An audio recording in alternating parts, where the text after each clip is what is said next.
여기 프랑스 여자들이 발칵 뒤집어졌습니다. 물건을 많이 산 나머지 들고 온 가방에 들어가지 않을 정도였다고 하는데요. 이렇게 흥분했는지 지금부터 오늘의 사연 시작합니다. 오늘도 여러분의 건강과 행복한 미소를 기원하겠습니다. 안녕하세요. 저는 마리 르클레르라고 해요. 프랑스의 작은 도시에서 태어나 자란 저는 어릴 적부터 낭만과 예술, 그리고 자유로운 여행의 꿈을 품고 자랐어요. 제 마음속에는 언제나 세계 곳곳의 문화와 풍경을 직접 눈으로 보고 느끼고 싶다는 열망이 자리 잡고 있었지만, 동시에 저는 제가 속한 유럽의 전통과 미학에 깊이 물들어 있었어요. 그래서인지 최근에 유행하는 한국에 대한 가벼운 유행들은 저와 맞지 않다고 생각했어요. 한국? 그냥 아시아의 한 국가일 뿐 대단한 건 없어 보인다라는 편견이 오랜 시간 동안 그녀의 마음속 깊이 자리 잡고 있었어요. 하지만 인생은 늘 예기치 못한 방향으로 흘러가요. 어느 날 저는 유럽 각국의 문화와 예술을 한데 모아 전시회를 열겠다는 계획을 세우게 되었어요. 전시회를 준비하던 도중 오랜만에 만난 이탈리아 출신의 사진작가 에밀, 스페인 요리 연구가 클로에, 그리고 독일에서 활동하는 영상 제작자 루카와 함께 여행을 떠나자는 제안을 받게 되었어요. 이들은 각자의 분야에서 이미 이름을 날리고 있었으며 세계 곳곳을 누비며 자신들만의 시각으로 문화를 기록해온 인물들이었어요. 여행을 통해 서로 다른 관점과 경험을 공유하며 예술적 영감을 얻고자 하는 그들의 계획은 자연스럽게 아시아 투어로 확장되었어요. 여행 계획의 목적지는 처음에는 일본과 중국이었으나 마지막 일정으로 한국이 포함되게 된 것은 친구들 사이의 우연한 논의에서 비롯된 것이었어요.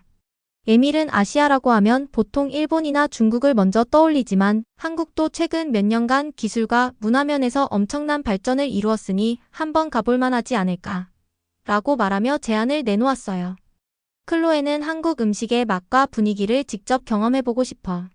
전 세계적으로 한류가 큰 인기를 얻고 있다는 이야기를 많이 들었거든요 라고 의견을 내었고, 루카 역시 영상 콘텐츠를 찍기에 한국의 도시, 풍경과 사람들의 따뜻한 미소는 정말 인상적일 것 같아요 라고 말하며 열정을 보였어요. 그러나 저는 처음부터 한국 일정에 대해 마음 한켠에 반신반의하는 감정을 떨칠 수가 없었어요.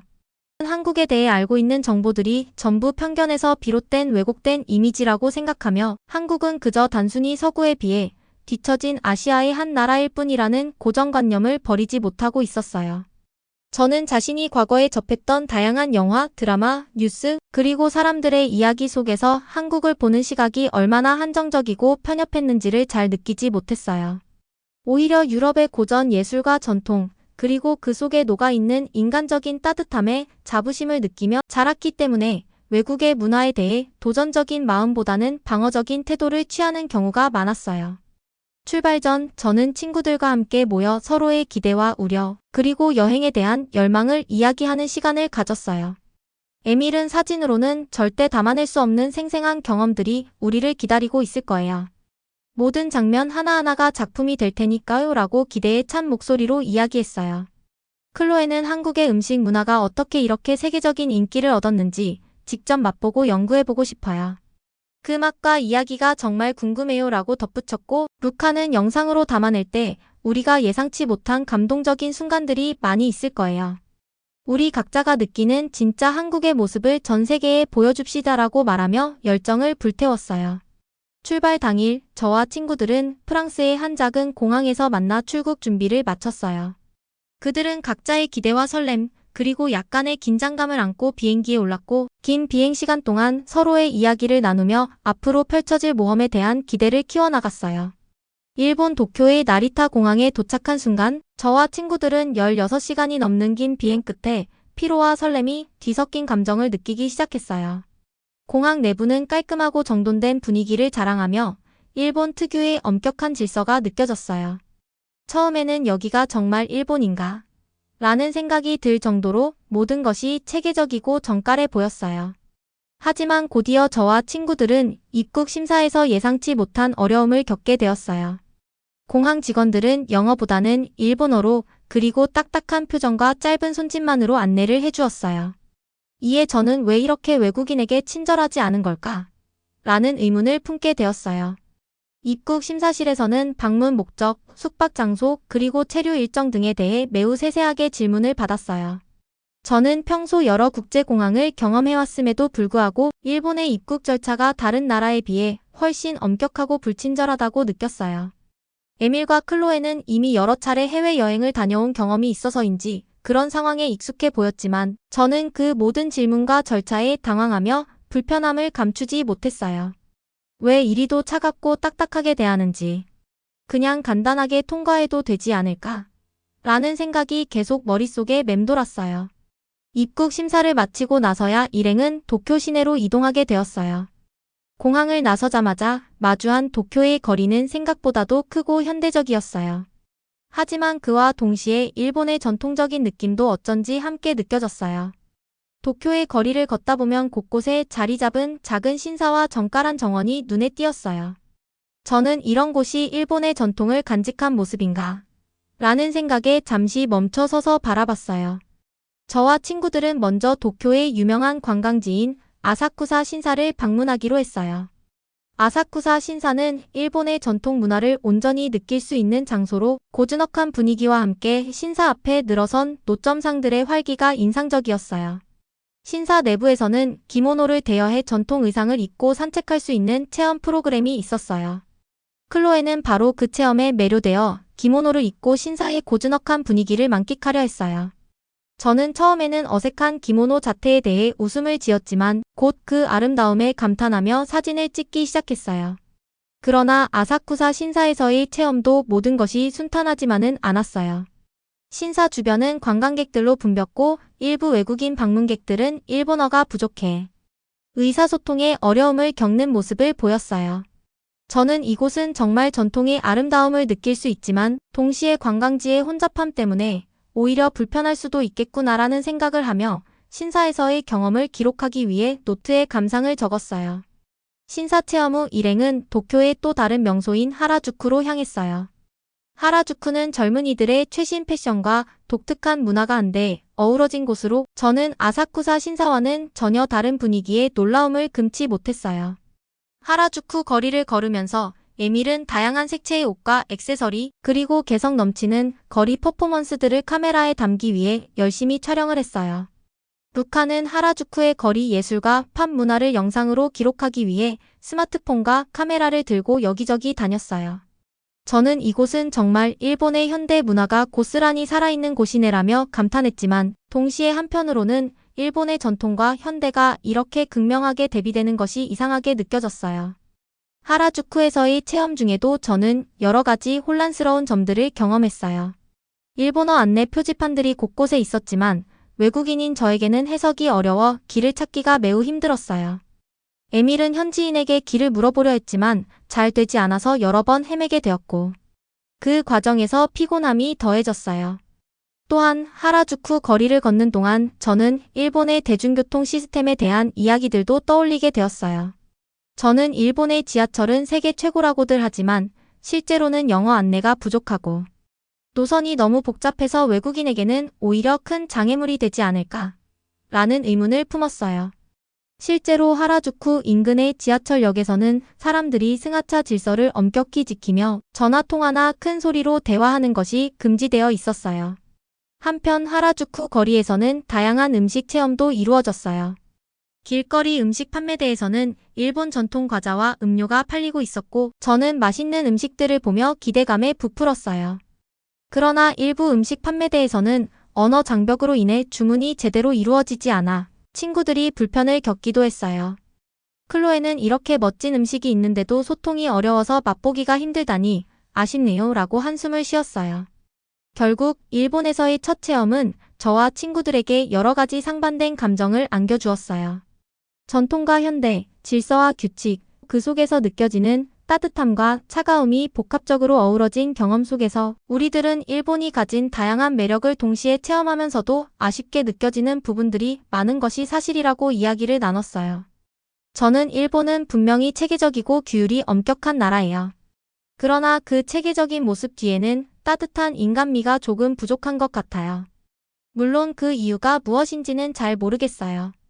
어쩌면 전통과 현대의 조화가 어려워서 그런 것일 수도 있고 혹은 사회적 분위기 때문일 수도 있겠죠. 라고 속으로 중얼거렸어요. 그래서 전 어떤 문화도 단순히 한 가지 이미지로만 판단해서는 안 된다는 교훈을 얻었어요. 각 나라는 저마다의 역사와 전통, 그리고 현대의 발전이 공존하는 복합적인 사회임을 몸소 느낄 수 있었기 때문이에요. 일본 여행을 마친 우리들은 비행기를 타고 중국으로 향했어요. 중국 베이징에 도착한 저와 친구들은 일본에서의 경험과는 전혀 다른 분위기를 먼저 느꼈어요. 비행기에서 내리자마자 도심을 향해 달리는 차량들, 고층 건물과 역사적인 유적지가 어우러진 풍경은 일행에게 강렬한 첫인상을 주었어요. 그러나 곧이어 저는 중국의 혼잡하고 무질서한 분위기, 그리고 위생 상태에 대한 걱정을 하게 되었어요. 베이징의 첫 관광지로 저 일행은 만리장성을 방문하기로 했어요. 만리장성은 세계적으로 유명한 유적지인 만큼 많은 관광객들이 한꺼번에 몰려들어 입구부터 이미 혼란스러운 모습을 보여줬어요. 긴 줄을 서서 입장권을 구매하려는 사람들 사이에는 서로 앞서가려는 경쟁이 끊이지 않았어요. 저는 여기서는 줄 서기가 제대로 이루어지지 않아 무질서한 모습이 너무 당혹스러워요 라고 생각하며 줄 서기 문화의 부재에 대해 안타까움을 느꼈어요. 관광객들 사이의 무질서함과 서로를 밀치며 경쟁하는 분위기는 중국 특유의 혼란스러움을 더욱 두드러지게 했어요.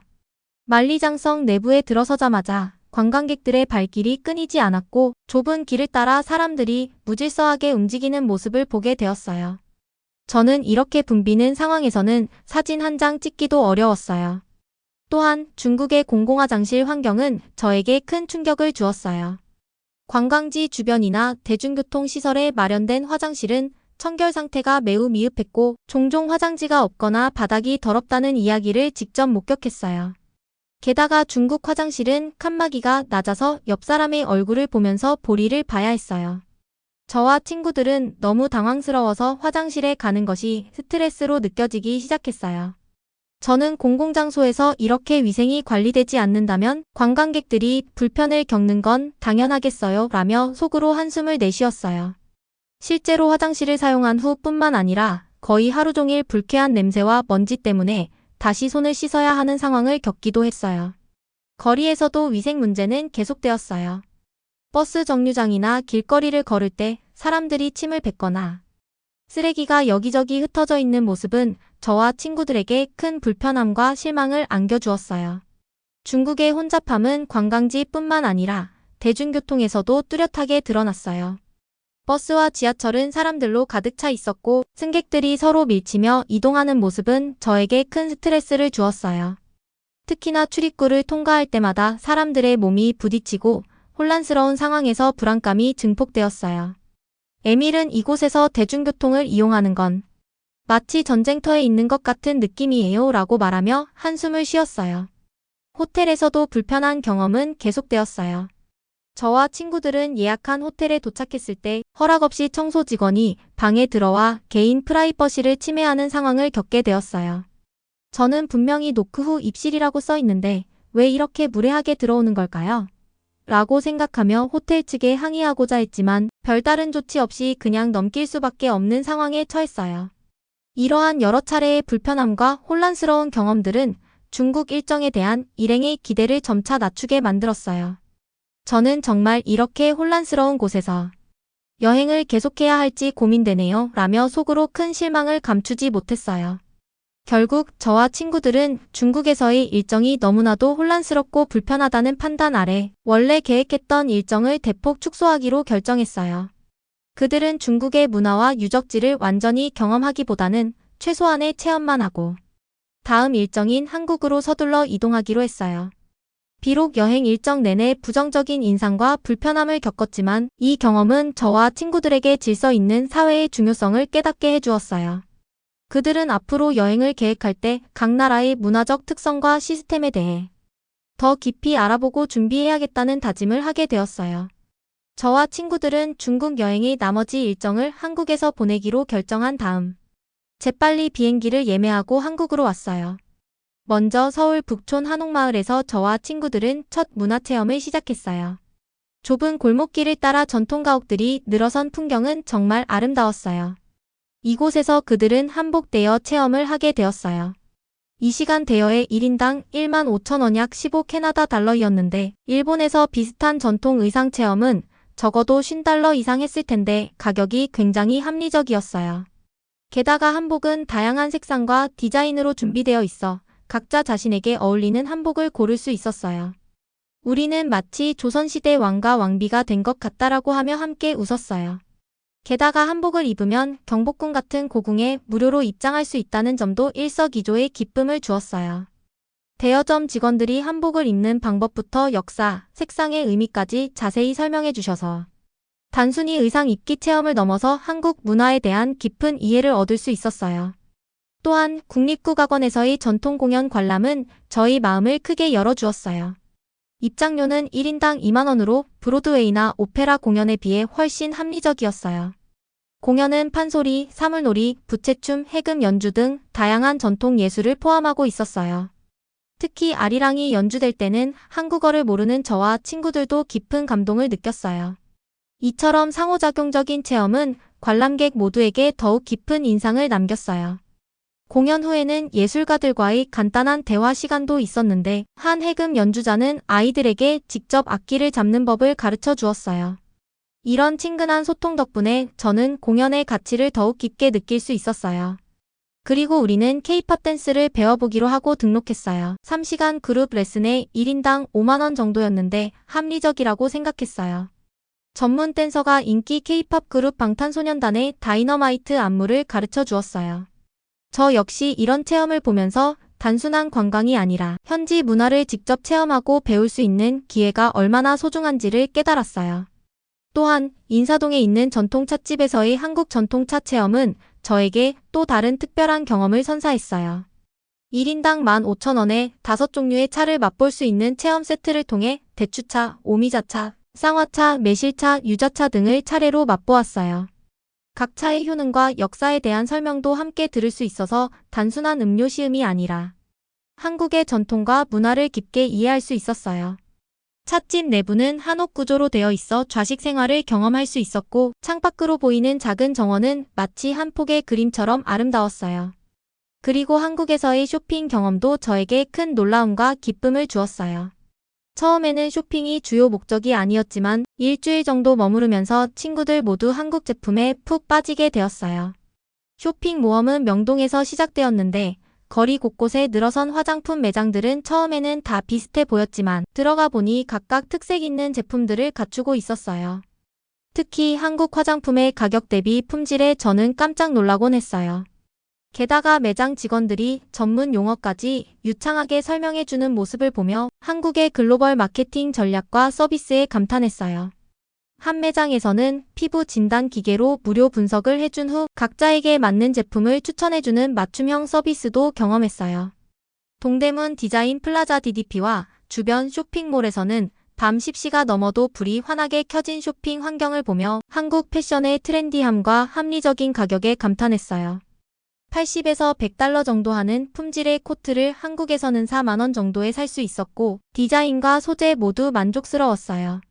또 이태원의 한 수제화 가게에서는 다양한 사이즈의 신발을 직접 고를 수 있었고 이탈리아 제품과 비슷한 가죽 품질을 훨씬 저렴한 가격에 구매할 수 있었어요. 전자제품 쇼핑도 인상 깊었어요. 용산 전자상가의 규모와 다양성에 압도되었어요.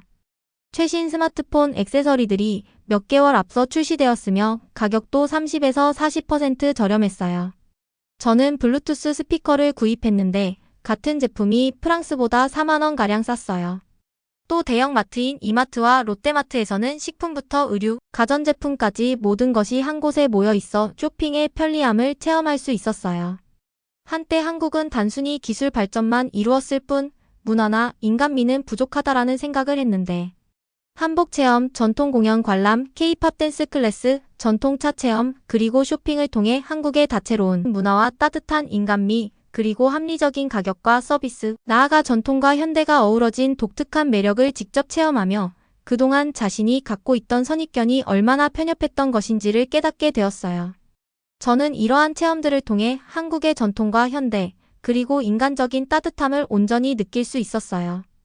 이제 저는 한국은 내가 이전에 생각했던 것보다 훨씬 풍부한 문화와 정서를 가지고 있구나라고 확신하게 되었고 앞으로 한국에 대해 더 많은 것을 배우고 경험해 보고 싶다는 열망을 품게 되었어요. 이번 여행이 자신에게 단순한 관광이 아니라 진정한 문화체험과 소통의 장이었다는 것을 깨달으며 한국을 바라보던 시각이 크게 변화했음을 느꼈어요. 저는 이제 한국의 전통과 현대가 어우러진 다채로운 문화를 통해 앞으로의 여행과 삶에서 더 넓은 시야를 갖게 되었고 편견 없이 열린 마음으로 새로운 문화들을 받아들일 준비가 되었어요. 저와 친구들은 한국 식당에서 우연하게 젊은 한국인 남성과 대화를 하게 되었는데 그 남자는 친절하게도 한국의 문화와 역사를 자세히 설명해 주었어요. 그 과정에서 전 자신이 지금까지 놓쳤던 따뜻한 인간미와 한국인들이 지닌 정서를 직접 느낄 수 있었어요. 루카는 촬영 자료를 통해 한국인의 진솔한 모습을 담아내며 여행 콘텐츠에 새로운 활력을 불어넣었어요. 그래서인지 한국은 내가 예상했던 것보다 훨씬 풍부하고 매력적인 문화와 기술을 갖춘 나라다라는 생각으로 변화하게 되었어요. 특히 한 번은 한국의 한 전통시장에서 우연히 경험한 일화가 큰 전환점이 되었어요. 시장 한복판에서 외국인 관광객들을 도와주던 한 한국인 상인이 정성스러운 미소로 따뜻한 음식을 대접해 주면서 저에게 한국의 진심이 그대로 전달되었어요. 그때 저는 내가 그동안 얼마나 편견에 빠져 있었는지를 뼈저리게 느낀다라는 깊은 후회를 하게 되었고 그 후로는 한국의 문화를 온전히 받아들이기로 마음을 굳게 먹게 되었어요. 또한 저와 친구들은 한국의 첨단 기술과 체계적인 시스템에도 큰 감탄을 금치 못했어요. 대중교통의 효율성, 공공시설의 청결함, 그리고 곳곳에 마련된 스마트 서비스들은 일본과 중국에서 겪은 혼란스러운 경험들과는 극명하게 대비되었어요. 루카는 한국에서의 경험은 그동안 내가 가졌던 모든 선입견을 깨부수는 계기가 됐다면서 기술과 인간미가 조화를 이루는 이 나라의 모습을 높이 평가했어요. 한 번은 서울의 한 카페에서 외국인 관광객들을 위해 능숙하게 영어와 한국어로 소통하는 바리스타를 만나면서 저는 여기서는 누군가에게 도움을 청하는 것이 두려울 필요도 없구나라는 깨달음을 얻었어요. 에밀은 그런 경험들을 사진과 영상으로 남기며 한국의 친절함과 체계적인 시스템을 전 세계에 알리겠다는 다짐을 했어요. 저는 블로그와 영상 채널에 한국에서의 긍정적인 경험들을 솔직하게 기록하기 시작했어요. 그동안 자신이 품어왔던 한국에 대한 강한 편견은 이번 여행을 통해 점차 사라지고 대신 한국이 가진 따뜻한 인간미와 첨단 기술, 체계적인 사회 시스템에 대한 감탄과 존경심으로 채워지게 되었어요. 한국은 내가 이전에 생각했던 그저 평범한 아시아 국가가 아니라 세계 속에서 독보적인 매력과 강점을 가진 나라다라는 결론에 도달하게 된 저는 자신이 겪은 경험을 토대로 한국 문화의 진면목을 전하려는 열망을 품게 되었어요. 여행의 마지막 일정이 끝나고 저와 친구들은 각자의 길을 걸으며 깊은 감동과 새로운 시각을 마음속에 새기게 되었어요. 에밀은 이번 여행에서 만난 다양한 사람들과 풍경을 바탕으로 새로운 사진전을 기획하기로 했고 클로에는 한국 요리와 전통 음식을 연구하여 자신의 요리 프로그램에 반영하기로 결정했어요. 루카는 촬영한 다채로운 영상 자료를 편집해 한국의 진정한 매력을 세계에 소개하는 다큐멘터리를 제작할 계획을 세웠어요. 저 또한 자신이 가진 편견을 깨고 변화된 마음을 바탕으로 앞으로도 계속 세계 여러 나라의 문화를 깊이 있게 탐구하고 기록하기로 다짐했어요. 이번 여행에서의 경험은 편견은 경험과 만남을 통해서만 깨질 수 있다는 중요한 교훈을 저에게 안겨주었고 한국에 대한 인식은 완전히 달라지게 되었어요. 나는 과거의 한국을 그저 무시했었지만 이제는 한국이 얼마나 체계적이고 따뜻한 나라인지를 알게 되었어요. 앞으로도 이런 경험을 통해 내 시야를 넓히고 더 많은 사람들에게 진솔한 이야기를 전할 거예요 라고 저는 스스로에게 약속하며 다시 한번 카메라와 노트북을 들고 여행을 계속해 나갔어요. 결국 프랑스 작가 저와 그녀의 다국적 친구들은 일본과 중국에서의 고된 경험을 뒤로하고 한국에서의 따뜻한 환대와 첨단 시스템 그리고 인간적인 소통을 통해 서로의 마음을 열게 된 소중한 추억을 가슴에 새기게 되었어요. 이번 여행은 단순한 관광을 넘어서 편견이라는 장벽을 허물고 진정한 문화 교류가 이루어질 수 있음을 깨닫게 해준 값진 경험이 되었어요. 저는 이제 자신이 가졌던 한국에 대한 강한 편견이 얼마나 어리석은 것이었는지를 뼈저리게 느끼며 앞으로도 열린 마음으로 다양한 문화를 접하고 이해하려 노력할 거예요. 저와 친구들이 남긴 이 생생한 기록은 편견에 갇혀있던 한 사람의 마음이 어떻게 새로운 경험과 만남을 통해 변화될 수 있는지를 보여줬어요. 그녀는 이번 경험을 통해 앞으로의 작품에 한국 문화를 적극 반영할 계획이에요. 에밀, 클로에, 루카와 함께한 이번 여행은 각자의 분야에서 새로운 도약을 위한 원동력이 되었고, 그들은 서로 다른 국적과 직업을 뛰어넘어 진정한 문화 교류의 가치를 깨닫게 되었어요. 이처럼 프랑스 작가 저와 그녀의 다국적 친구들이 겪은 아시아 여행은 일본과 중국에서의 부정적인 경험과 한국에서의 따뜻한 환대 및 체계적인 시스템이 극명하게 대조되면서 한 사람의 마음이 어떻게 변화될 수 있는지를 생생하게 보여줘요. 저는 앞으로도 자신이 가진 편견을 넘어 다양한 문화 속에서 진정한 인간미와 기술, 그리고 정서를 찾아 나갈 거예요. 저는 이제 한국의 진솔한 매력을 전 세계 독자들에게 알리고 그로 인해 더욱 풍부한 문화 교류가 이루어지기를 희망해요. 오늘도 귀한 시간 내주셔서 감사합니다.